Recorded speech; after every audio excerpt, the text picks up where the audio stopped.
So here's a little bit of the front. Everything's kind of overlapping, but you know what? Keep in mind, it is double upped because they're not dug into the ground. So they're basically what, maybe 8 inches up, I would say, ish.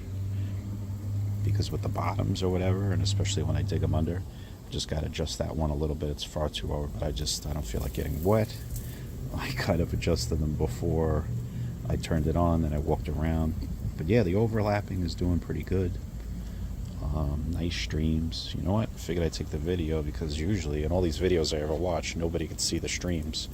But right now with the dust coming, you could kind of see everything. Looking good. I think I might add one more for this section here. I don't know if it's going to work out, but it is something that I kind of want to do.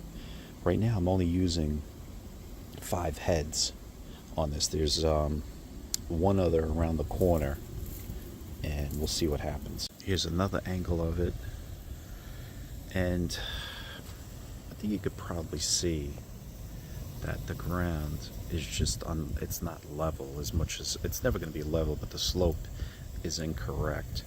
And when I first moved here, there was no grass here at all, and I did it the right way, but I guess over this 5-6 years it's just basically kind of settled in trees and stuff like that. So yeah, there's a lot of water coming this way.